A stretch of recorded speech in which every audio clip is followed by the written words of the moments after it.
TAG TV US Canada brings you news and views from White House and State Department's press briefing. Good afternoon. With labor participation, wages, and job growth all on the rise, we are seeing firsthand how President Trump's economic policies are benefiting American workers. The unemployment rate dropped to 3.9%, the lowest level since the year 2000. The unemployment rate for adult women is at 3.5%, and African American unemployment rate is at 6.6%, the lowest ever recorded, and the unemployment rate for Hispanics tied a series low. Since the president's election, more than 3 million jobs have been created.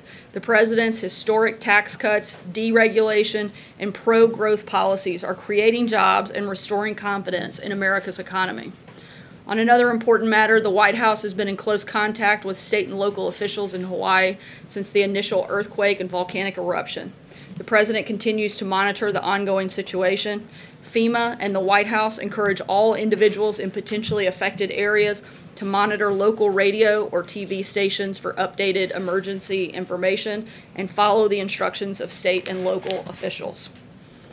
The New York Post said today that CIA Acting Director Gina Haspel has headed 4 CIA stations across the globe, been a senior official in the CIA's Russia operation, held several top roles in the division responsible for covert operations, and post 9/11 was a senior level supervisor in counterterrorism.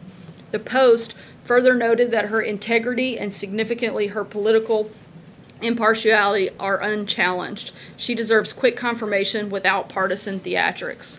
The bottom line, Acting Director Haspel has an unparalleled understanding of the CIA and is the right person to lead it during these dangerous times. Lastly, and on a slightly lighter note, I would like to congratulate Catherine and Alex, 2 members of the White House Press Corps, on their engagement over the weekend. So congratulations. And with that, I don't know if they even showed up today, but that's okay. Definitely would have given them a question, but since I don't see them, Kevin, we'll go with you. Thank you, Sarah. A couple of questions. First on Gina Haspel. Is it true the president and yourself and others had to sort of convince her not to withdraw her name from consideration? And if so, what was that like? And has this circumstance happened before since you've been at your position here at the White House? And a follow about Don Blankenship. Why does the president believe he can't win an election in the state of West Virginia? Let me answer the first question, we'll come back to that. In regards to Acting Director Haspel, her commitment to the agency is one of the reasons that she is the right person to lead it. She wants to do everything she can to make sure the integrity of the CIA remains intact, isn't unnecessarily attacked, and if she felt that her nomination would have been a problem for that and for the agency, then she wanted to do everything she could to protect the agency. At the same time, she wants to do everything she can to protect the safety and security of Americans, which is why she is 100% committed to going through this confirmation process and being confirmed as the next leader of the CIA. And the follow was on Blankenship in West Virginia. Why does the president believe that he can't win an election in the state of West Virginia? Why not? As you all know, I have a few more limitations than the president, and due to the Hatch Act, can't get into the specifics about an election prior to it taking place. But I'd refer you back to the president's tweet, which I think is pretty clear, and if he has more to say on it, he certainly will. Thanks, Sarah. We also congratulate Alex and Catherine. Rudy Giuliani said that if necessary, it's possible that Michael Cohen could have paid off other women to keep them quiet about alleged affairs with the president. Is that possible? Are there other women out there who receive money from the president to stay quiet? I'm not aware of any other activity, but I would refer you to Rudy Giuliani to respond to any of those questions, or anybody else on the president's outside counsel. But you've been in his circle for a long time now. You were on the campaign. Is that anything that came across your desk? Again, I'm not aware of anything like that, but I would refer you to the president's outside counsel. Steve? The president's got a May 12th deadline on the Iran nuclear deal. Is he wavering on this deal based on the pressure from the Europeans with Boris Johnson here this week? The president will make an announcement on what his decision is soon. As you know, he's got a few days to do that, and we'll let you know when he's ready to make a decision on it. John Kerry's shadow diplomacy, how does that impact the deliberations? I don't think it impacts it at all. I think the president spoke out about that pretty clearly, and I don't think that we would take advice from somebody who created what the president sees to be one of the worst deals ever made. I'm not sure why we would start listening to him now. John? Thank you, Sarah. Back to Gina Haspel. Her confirmation hearing is on Wednesday. It's an open hearing before the Senate Intelligence Committee. Are there any questions that are off limits from the White House's point of view as it relates to her career at the CIA? We think that Acting Director Haspel is a highly qualified, uniquely positioned individual to lead the CIA, and we're very confident in her ability to answer the questions that we know are going to come. And if you don't believe me, listen to some of the quotes from a lot of other people that have been very outspoken in her support, in their support for her. Former Director Leon Panetta said, "I'm glad it's Gina because frankly, she is someone who really knows the CIA inside and out." Former Director Michael Hayden said Haspel is the absolute best choice to be director.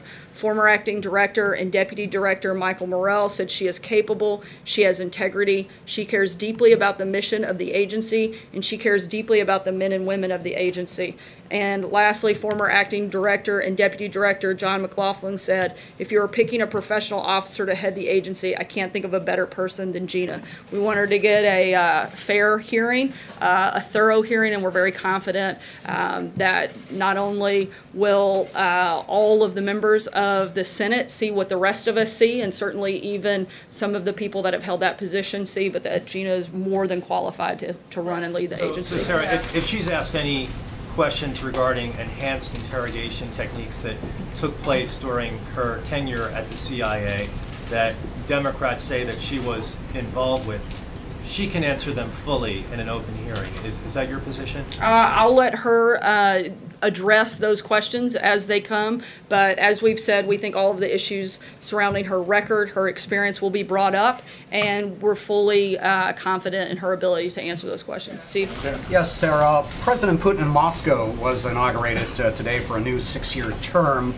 Over the weekend throughout Russia, we saw police arresting, it's estimated, about 1,600 anti-Putin demonstrators, including organizer and anti-corruption campaigner Alexei Navalny. We've seen the president tweet about other Russia matters today, but not about either of these things. What message does the president have for the Kremlin and the Russian people about these events? First, the president congratulates him and looks forward to a time when we can hopefully have a good relationship with Russia. However, the United States believes that everyone has a right to be heard and assemble peacefully.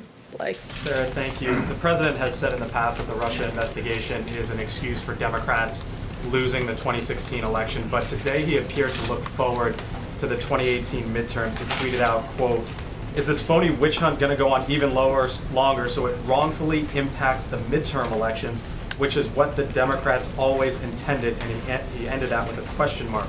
Does the president now believe that the Russia investigation actually has to do with the 2018 midterms as well?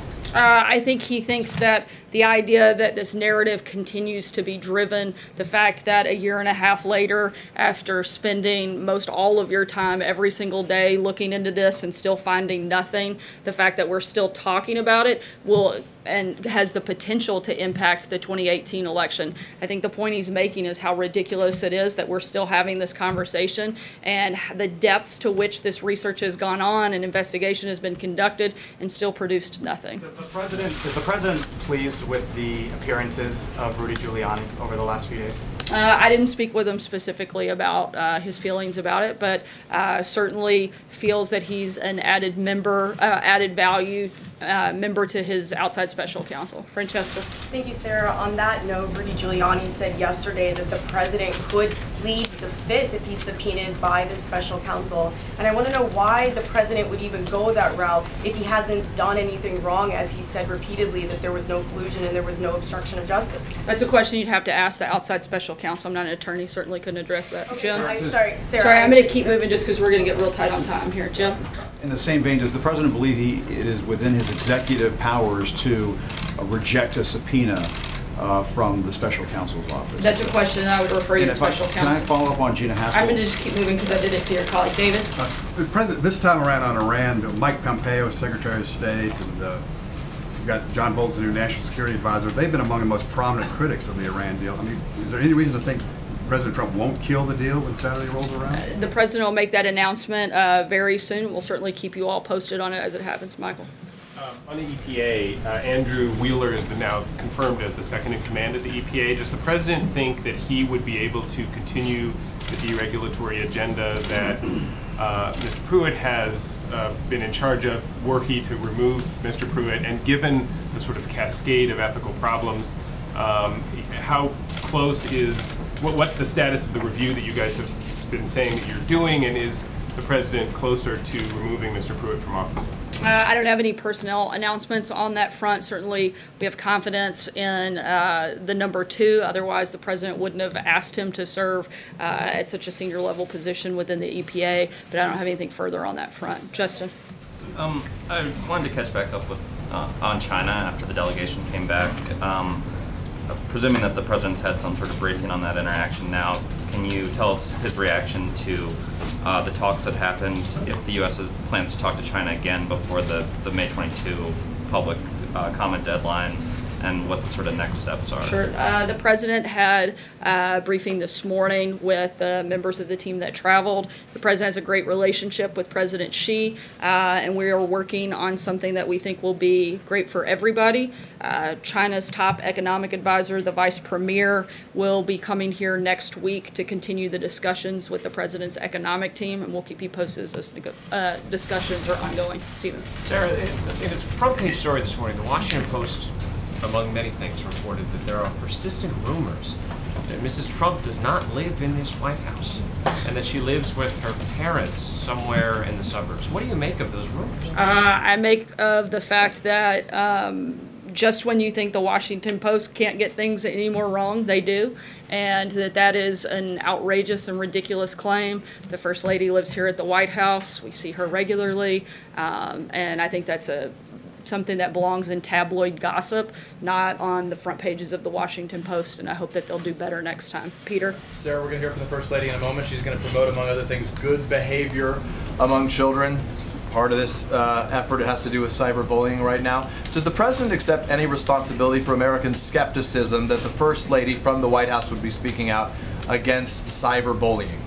Look, this is something that is extremely important to the First Lady. I'm not going to get ahead of her announcement or her comments. In fact, I'm only going to take one last question because we got to make sure that we get there so nobody misses that. And the president will also be joining the First Lady at that event, so we want to make sure everybody has a chance to tune in. Aisha will take your question last. To be clear, the question was about him, not about her. I know that we'll wait to hear what she says, but does he accept responsibility for this climate that exists right now, that there is the need to sort of address an issue like cyberbullying? I think the idea that you're trying to blame cyberbullying on the president is kind of ridiculous when it comes to kids. This is something that has been problematic and something that we have seen over the last decade, and the First Lady sees it to be an important issue and something that she wants to address, and she'll do that here shortly. Aisha.